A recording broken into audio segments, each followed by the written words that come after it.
புதுவையில் நிரந்தர ஜாதி சான்றிதழ் திட்டம் வெற்றிகரமாக அமல்படுத்தப்பட்டுள்ளது. நிர்வாக செயல்முறைகளை எளிதாக்கி மக்களுக்கு சேவையாற்ற நடவடிக்கை எடுக்கப்பட்டுள்ளதாக முதலமைச்சர் ரங்கசாமி தெரிவித்துள்ளார்.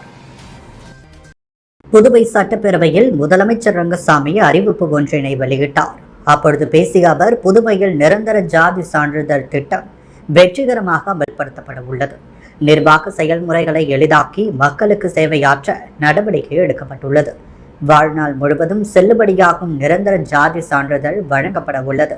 ஒருவருக்கு வாழ்நாளில் ஒருமுறை மட்டும் அளிக்கப்படும் இந்த ஜாதி சான்றிதழ் காரணமாக அரசு அலுவலகங்களுக்கு மக்கள் மீண்டும் மீண்டும் வருவது தவிர்க்கப்படும். 11, 12ஆம் வகுப்பு மாணவர்களுக்கு பள்ளியிலேயே நிரந்தர ஜாதி சான்றிதழ் வழங்கப்படும். இதன் மூலம் அரசு அலுவலகங்கள் கூட்ட நெரிசல் குறைந்து செயல்திறன் அதிகரிக்கும் என்று கூறினார். மேலும் புதுவையில் பெங்கல் புயல் மற்றும் மழையால் பாதிக்கப்பட்ட வீடுகளுக்கு மீட்பு மற்றும் சீரமைப்பு செய்வதற்கு நிவாரண நிதி வழங்கப்பட உள்ளது. குடிசை வீடுகளுக்கு 8000 ரூபாயும், பகுதி சேதமடைந்த கல்வீடுகளுக்கு 6500 ரூபாயும், பகுதி சேதமடைந்த ஓட்டு வீட்டிற்கு 4000 ரூபாய் வழங்கப்படும். இதற்காக 33,78,500 ரூபாய் அரசுக்கு செலவாகும் என சட்டப்பேரவையில் முதலமைச்சர் ரங்கசாமி அறிவித்துள்ளார். 2028ஆம் ஆண்டுக்குள் அனைத்து பள்ளிகளிலும் குலக்கல்வி திட்டம் உருவாக்கப்படும் என்ற அமைச்சர் நமச்சிவாயத்தின் பேச்சுக்கு எதிர்ப்பு தெரிவித்து ஒட்டுமொத்த எதிர்க்கட்சிகளும் பேரவையிலிருந்து வெளிநடப்பு செய்தனர். புதுவை சட்டசபையில் கேள்வி நேரத்தில் என்ஆர் காங்கிரஸ் சட்டமன்ற உறுப்பினர் சந்திர பிரியங்கா, புதிய கல்விக் கொள்கை அமல்படுத்தப்பட்டுள்ளதால் இந்த கல்வியாண்டு முதல் புதிய கல்விக் கொள்கையில் குறிப்பிடப்பட்டுள்ள பல்வேறு தொழில் சார்ந்த படிப்புகளை கற்றுத்தர பயிற்றுநர்கள், பயிற்சி கூடங்கள் உள்ளிட்ட கட்டமைப்புகள் அனைத்து பள்ளிகளிலும் உருவாக்கப்பட்டுள்ளதா என கேள்வி எழுப்பினார். இதற்கு பதிலளித்த கல்வித்துறை அமைச்சர் நமச்சிவாயம், இதுவரை 52 அரசு பள்ளிகளில் தொழில் சார்ந்த பயிற்றுநர்கள், பயிற்சி கூடங்கள் உள்ளிட்ட கட்டமைப்புகள் உருவாக்கப்பட்டுள்ளது. அடுத்த கல்வியாண்டில் 14 பள்ளிகளுக்கு தொழில் சார்ந்த படிப்புகள் உருவாக்கப்படும். 2028ஆம் ஆண்டிற்குள் அனைத்து பள்ளிகளிலும் குலக்கல்வி திட்டம் கொண்டுவரப்படும் என்றார். இதற்கு திமுக, காங்கிரசார் கடும் எதிர்ப்பு தெரிவித்தனர். இதனால் சபையில் கடும் கூச்சல் குழப்பம் ஏற்பட்டது. என்ஆர் அரசு RSS அரசாக மாறி வருகிறது. என் அப்பா செய்த தொழிலை நானும் செய்ய வேண்டுமா? குலக்கல்வியை எதிர்க்கிறோம் என கூறி வெளிநடப்பு செய்தனர். இதையடுத்து செய்தியாளர்களை சந்தித்த எதிர்க்கட்சி தலைவர் சிவா, கலைஞர் கருணாநிதி பெயர் ஏதாவது ஒரு இடத்திற்கு சுட்டப்படும் என்று முதலமைச்சர் தெரிவிக்கிறார். ஆனால் கலைஞர் கருணாநிதிக்கு மணிமண்டபம் அமைக்க வேண்டும் என்பதுதான் தங்களது கோரிக்கை. அதேபோன்று கடந்த 20 ஆண்டுகளாக விமான நிலைய விரிவாக்கம் என்று பேசுகின்றனர். ஆனால் ஒருமுறை கூட விரிவாக்கத்திற்காக இடமெடுக்க தமிழக முதல்வரை ரங்கசாமி சந்தித்தது கிடையாது. மதுபான தொழிற்சாலை அமைப்பதற்காக 700 ஏக்கர் இடம் வீணடிக்கப்பட்டுள்ளது. இதில் எங்களுக்கு உடன்பாடு இல்லை. அதே போன்று 28ஆம் ஆண்டு முதல் கல்வி திட்டம் அறிமுகப்படுத்தப்படும் என்றும் அமைச்சர் பேசுகிறார். இதற்கு எதிர்ப்பு தெரிவித்து வெளிநடப்பு செய்ததாக சிவா தெரிவித்தார். தனக்கு பேச வாய்ப்பு இல்லையா? சபையில் ஒரே ஒரு பெண் குரல் தான் ஒலிக்கிறது. பெண்களுக்கு அதை செய்கிறோம், இதை செய்கிறோம் என பேசுகிறீர்கள். ஆனால் என் குரலை கூட எழுப்ப விட மறுக்கிறீர்கள் என சட்டமன்ற உறுப்பினர் சந்திர பிரியங்கா தனது இருக்கையின் மீது ஏறி சத்தமாக பேசியதால் சபையில் பரபரப்பு நிலவியது. புதுவை சட்டசபையில் கேள்வி நேரத்தில் என்ஆர் காங்கிரஸ் சட்டமன்ற உறுப்பினர் சந்திர பிரியங்கா, புதிய கல்விக் கொள்கை அமல்படுத்தப்பட்டுள்ளதால் இந்த கல்வியாண்டு முதல் புதிய கல்விக் கொள்கையில் குறிப்பிடப்பட்டுள்ள பல்வேறு தொழில் சார்ந்த படிப்புகளை, இதர கலைகளை கற்றுத்தர பயிற்றுநர்கள், பயிற்சி கூடங்கள் உள்ளிட்ட கட்டமைப்புகள் அனைத்து பள்ளிகளிலும் உருவாக்கப்பட்டுள்ளதா என கேள்வி எழுப்பினார். இதற்கு பதிலளித்த கல்வித்துறை அமைச்சர் நமச்சிவாயம், இதுவரை 52 அரசு பள்ளிகளில் தொழில் சார்ந்த பயிற்றுநர்கள், பயிற்சி கூடங்கள் உள்ளிட்ட கட்டமைப்புகள் உருவாக்கப்பட்டுள்ளது. அடுத்த கல்வியாண்டில் 14 பள்ளிகளுக்கு தொழில் சார்ந்த படிப்புகள் உருவாக்கப்படும். 2028ஆம் ஆண்டிற்குள் அனைத்து பள்ளிகளிலும் தொழில் சார்ந்த படிப்புகள் உருவாக்கப்படும் என்றார். இதற்கு சந்திர பிரியங்கா, 5ஆம் வகுப்பிலேயே தொழில் படிப்புக்கு பயிற்சி அளிக்கப்படும் என புதிய கல்விக் கொள்கையில் உள்ளது. இதனால் மாணவர்கள் பயிற்சி கூடங்களுக்கு செல்வார்கள்.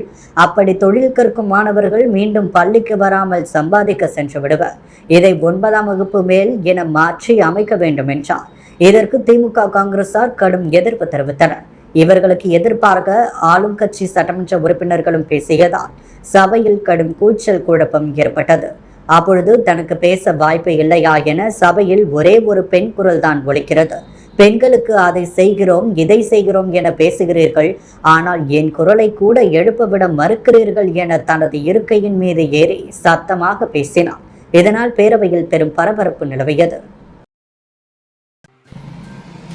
வில்லியனூர் ஸ்ரீ வள்ளி தேவசேனா சமேத ஸ்ரீ சிவசுப்பிரமணிய ஆலய வெள்ளோட்ட தேரோட்டத்தை முதலமைச்சர், அமைச்சர்கள், சட்டமன்ற உறுப்பினர் ஆகியோர் வடம் பிடித்து துவக்கி வைத்தனர். வில்லியனூர் தொகுதிக்குட்பட்ட சுந்தரமூர்த்தி விநாயகபுரம் பகுதியில் அமைந்துள்ள ஸ்ரீ வள்ளி தேவசேனா சமேத ஸ்ரீ சிவசுப்பிரமணிய சுவாமிகள் ஆலயத்தில் தேரோட்டம் சிறப்பாக நடைபெற்றது.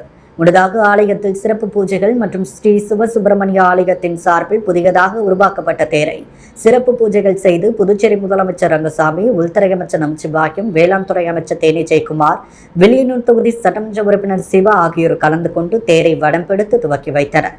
இதில் சுற்றுவட்டார பகுதிகளிலிருந்து ஏராளமான பக்தர்கள் கலந்து கொண்டு சுவாமி தரிசனம் செய்ததை தொடர்ந்து சுந்தரமூர்த்தி விநாயகபுரம் வில்லியனூர் மாடவீதி சுற்றி தேரை ஏராளமான பக்தர்கள் வடம் பிடித்து இழுத்தனர். பின்பு ஆலயத்தின் சார்பில் அன்னதானம் மற்றும் பிரசாதங்கள் வழங்கப்பட்டது. மேலும் தேரோட்டத்திற்கான ஏற்பாடுகளை ஸ்ரீ வள்ளி தேவசேனா சமேத ஸ்ரீ சிவசுப்பிரமணிய சுவாமிகள் ஆலயத்தில் சிறப்பு அதிகாரிகள், ஆலய நிர்வாக குழுவினர்கள், சுந்தரமூர்த்தி விநாயகபுரம், காவிரி நகர், பரசுராமபுரம் நகரவாசிகள் ஏற்பாடுகளை செய்திருந்தனர். முதலியார்பேட்டை சங்கீத நாட்டியாலயாவின் 65ஆம் ஆண்டுகள் நிறைவையொட்டி நடைபெற்ற வெள்ளி விழாவில் முதலமைச்சர் ரங்கசாமி கலந்து கொண்டு சிறந்த சேவையாளர்களுக்கு விருதுகளை வழங்கினார்.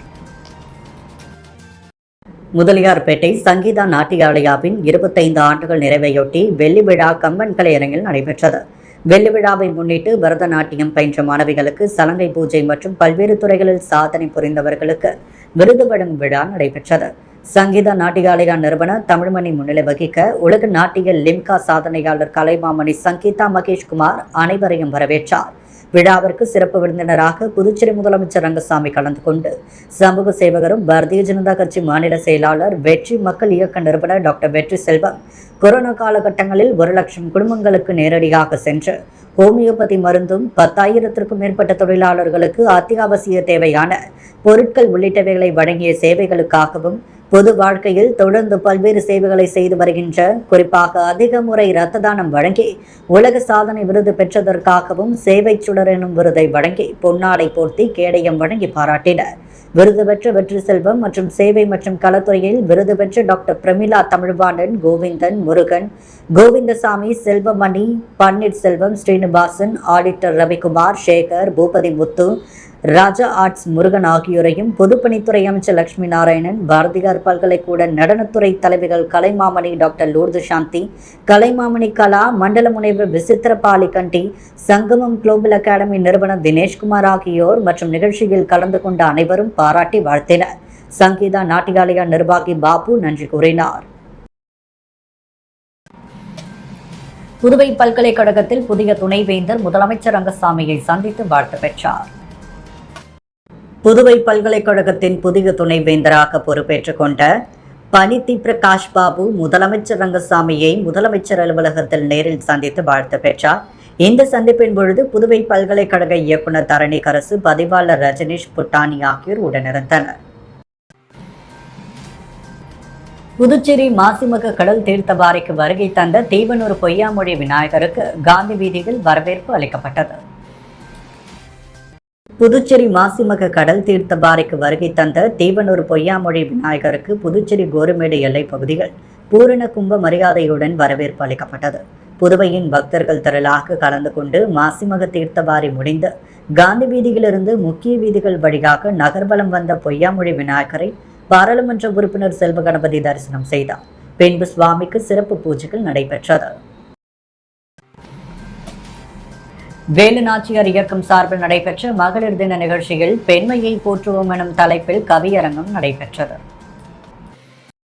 புதுச்சேரி வீரத்தமிழரசி வேலு நாச்சியார் இலக்கிய சமூக இயக்கம் உலக மகளிர் நாள் விழாவை புதுவை முதலியார்பேட்டையில் உள்ள கலை முதியோர் இல்லத்தில் கொண்டாடியது. இந்நிகழ்ச்சியில் இயக்கத்தின் செயலாளர் கலைவாணி கணேசன், இணை செயலாளர் வெற்றிவேலன், வீரமங்கை வேலு நாச்சியார் படத்திற்கு மலர் தூவி நிகழ்ச்சியை துவக்கி வைத்தனர். வேலு நாச்சியார் இயக்கத்தின் நிறுவன தலைவர், ஓய்வு பெற்ற சுங்கத்துறை ஆய்வாளர் NS கலைவரதன் பெண்மையின் சிறப்புகளை தனது உரையில் கூறினார். சமூக சேவகி விஜயலட்சுமி ஜெயமூர்த்தி, முனைவர் லலிதாம்பிகை, என்ஆர் காங்கிரஸ் இலக்கிய பேரவைத் தலைவர் தனசேகரன் ஆகியோர் சிறப்பு விருந்தினர்களாக கலந்து கொண்டு உரையாற்றினர். பாவலர் இளங்கோயில் கலைவாணி சத்தீசு தலைமையில் பெண்மையை போற்றுவோம் எனும் தலைப்பில் கவியரங்கம் நடைபெற்றது. கவிஞர்கள் பத்மநாபன், திவ்யராமன், நித்யா ஒருங்கிணைத்தனர். கவிஞர்கள் புவனா, வேல்வெடி, காஞ்சனா, சுதர்சனம், மதன், பச்சையம்மாள், பாண்டியன், குமரவேல், ரத்ன விநாயகம், நித்யா ஸ்ரீ கவிதை வாசித்தனர். அனைவருக்கும் மகளிர் தின பரிசுகள் வழங்கப்பட்டது. உலக நுகர்வோர் தின நிகழ்ச்சி ரெட்டியார்பாளையம் புதுநகர் அரசு ஆரம்ப பள்ளியில் நடைபெற்றது. குடிமைப்பொருள் வழங்கல் மற்றும் நுகர்வோர் விவகாரங்கள் துறை மற்றும் தென்றல் நுகர்வோர் அமைப்பு இணைந்து உலக நுகர்வோர் தின நிகழ்ச்சியை ரெட்டியார்பாளையம் புதுநகர் அரசு ஆரம்ப பள்ளியில் நடத்தியது. இந்த நிகழ்ச்சிக்கு ரெட்டியார்பாளையம் புதுநகர் அரசு ஆரம்ப பள்ளி தலைமை ஆசிரியர் செழியன் வந்திருந்த அனைவரையும் வரவேற்றார். இதைத் தொடர்ந்து தென்றல் நுகர்வோர் அமைப்பின் தலைவர் யூனஸ் அனைவரையும் வாழ்த்து பேசினார். அனைவருக்கும் சால்வைகள் அணிவித்து வாழ்த்து தெரிவிக்கப்பட்டது. இந்நிகழ்ச்சியில் முன்னாள் தமிழ்துறை தலைவர் பெத்தி செமினார் பள்ளி குமாரகிருஷ்ணன் மாணவர்களுக்கு இன்றைய சூழ்நிலைகள், நுகர்வோர்கள் எப்படி வாழ வேண்டும், அதன் சட்ட நுணுக்கங்களை பற்றி எடுத்துரைத்தார்.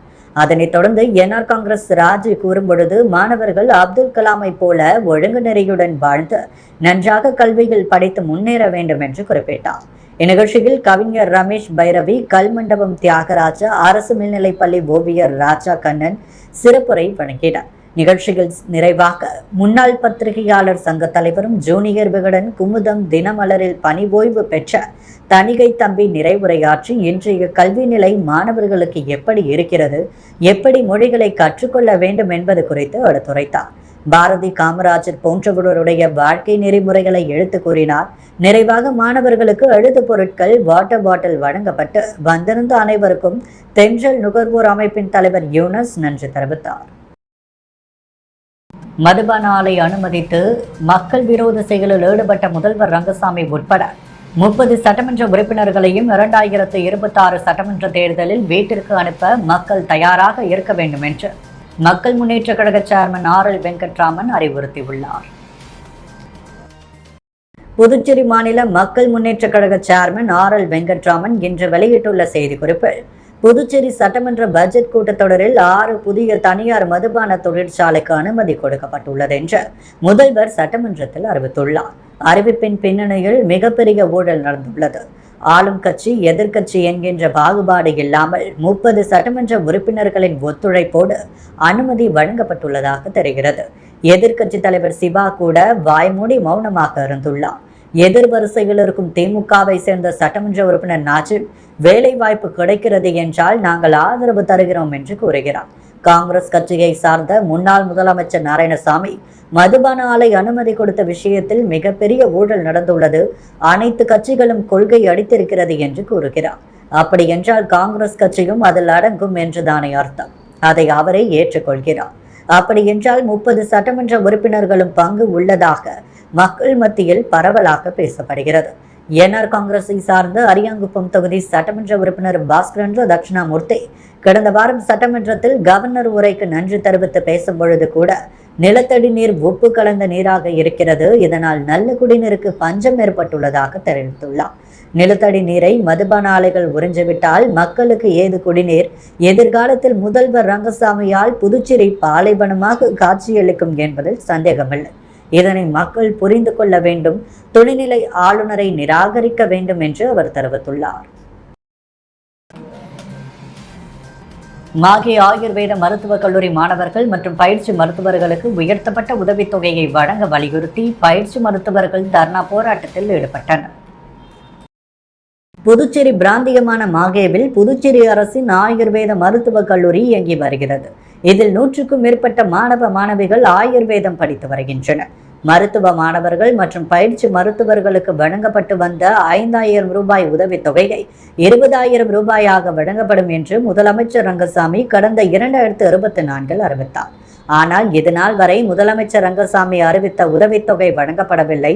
இந்த நிலையில் பயிற்சி மருத்துவர்கள் மற்றும் மாணவர்கள் இன்று காலை புதுச்சேரி ஆயுஷ்மான் பாரத் இயக்குநரகம் எதிரே தர்ணா போராட்டம் நடத்தினர். இது குறித்து மருத்துவ மாணவிகள் கூறும் பொழுது, பயிற்சி கால உதவித்தொகை 5000 20,000 உயர்த்தி வழங்கப்படும் என முதலமைச்சர் ரங்கசாமி உறுதியளித்த 1.5 ஆண்டாகியும் இந்த தொகை வழங்கப்படவில்லை. இதுகுறித்து பலகட்ட போராட்டம் நடத்தியும் நடவடிக்கை இல்லை. அரசாணை வெளியிடப்படும் வரை தொடர்ந்து போராட்டம் நடத்தப்படும் என மாணவர்கள் அறிவித்துள்ளனர். Reddiarpalayam butterflies group of play schools பள்ளியின் ஆண்டு விழா நடைபெற்றது. புதுச்சேரி கம்பன் நகர் ரெட்டியார்பாளையத்தில் அமைந்துள்ள butterflies group of play schools பள்ளியின் ஆண்டு விழா நடைபெற்றது. லெனின் வீதியில் அமைந்துள்ள கீர்த்தி மஹாலில் நடைபெற்ற விழாவிற்கு தலைமை விருந்தினராக புதுச்சேரி பாரதிய ஜனதா கட்சியின் மாநில செயலாளர் சரவணன் மற்றும் the butterflies group of play school CEO Sathish ஆகியோர் கலந்து கொண்டு பல்வேறு போட்டிகளில் வெற்றி பெற்ற மழலையர்களுக்கு, கலை நிகழ்ச்சிகள் பங்கேற்ற மழலையர்களுக்கும், ஆசிரியர் பெருமக்களுக்கும் பரிசுகள் மற்றும் கேடயங்கள் வழங்கி சிறப்பித்தனர். நடைபெற்ற விழாவில் குழந்தைகளின் பெற்றோர்கள் மற்றும் உறவினர்கள் திரளாக கலந்து கொண்டு குழந்தைகளின் கண்கவர் கலை நிகழ்ச்சிகளை கண்டு ரசித்தனர். பிரம்மாண்டமாக நடைபெற்ற நிகழ்ச்சியில் குழந்தைகள் மேடையில் தங்கள் திறமைகளை அசத்தியது பார்வையாளர்களை பரவசப்படுத்தியது. ஜிப்மர் OBC ஊழியர்கள் நல சங்கத்தின் சார்பில் 9ஆம் ஆண்டு இரத்த தான முகாம் நிகழ்ச்சி நடைபெற்றது. ஜிப்மர் OBC ஊழியர்கள் நல சங்கத்தின் சார்பில் 9ஆம் ஆண்டு இரத்த தான முகாம் நிகழ்ச்சி ஜிப்மரில் வெகு விமர்சையாக நடைபெற்றது. சங்கத்தின் கௌரவ தலைவர் அர்ஜுன கவுண்டர் மற்றும் ஜிப்மர் OBC ஊழியர்கள் நல சங்கத்தின் தொடர்பு அதிகாரி டாக்டர் ராஜேஷ் நாச்சியப்பா கணேஷ் தலைமையில் ஜிப்மர் இரத்த வங்கியில் இரத்த தானம் வழங்கப்பட்டது. விழாவில் தலைவர் வேலு, அமைப்பு செயலாளர் அண்ணாமலை, பொதுச் செயலாளர் சாந்தி செல்வம், பொருளாளர் செல்வமணி, துணைத் தலைவர் மூர்த்தி, சுதாகர், பெருமாள் ராஜா, செயலாளர்கள் நளினி, ஷியாமலா, அனுஷா, முத்துவேல் மற்றும் அலுவலக நிர்வாகிகள் மற்றும் ஏராளமான ஊழியர்கள் இரத்த தானம் செய்து இரத்த தான முகாம் நிகழ்ச்சியில் கலந்து கொண்டனர். நீண்ட நாள் கோரிக்கையை ஏற்று அணைக்கரை பகுதி மக்களின் கோரிக்கையை ஏற்று தீவிர துப்புரவு பணியில் சமூக சேவகரும் அம்மா மக்கள் முன்னேற்ற கழக இணை செயலாளர் முனைவர் லாவண்யா ஈடுபட்டார். புதுச்சேரி அணைக்கரை சொக்கநாதன்பேட்டை மக்கள் எங்களது வீட்டை சுற்றியுள்ள புதர்களிலிருந்து பாம்புகள், தேள் மற்றும் எலி போன்ற ஜந்துக்கள் வீட்டுக்குள் நுழைந்து மக்களை அச்சுறுத்தி வருகின்றன. தாங்களது தொகுதியில் உள்ள சட்டமன்ற உறுப்பினர் மற்றும் புதுச்சேரி உழவர்கரை நகராட்சி ஆணையரிடமும் பலமுறை கடிதம் கொடுத்தும் இதுவரை எந்த நடவடிக்கையும் எடுக்கவில்லை. ஆகையால் உழவர்கரை தொகுதி அம்மா மக்கள் முன்னேற்ற கழக இணை செயலாளர் முனைவர் லாவண்யாவை சந்தித்து கோரிக்கை வைத்தனர். கோரிக்கையை ஏற்று லாவண்யா போர்க்கால அடிப்படையில் புதர்களை JCB இயந்திரம் மூலம் அகற்றினார். இந்த நிகழ்வு அணைக்கரை பகுதி மக்களிடம் பெரும் வரவேற்பை பெற்றுள்ளது.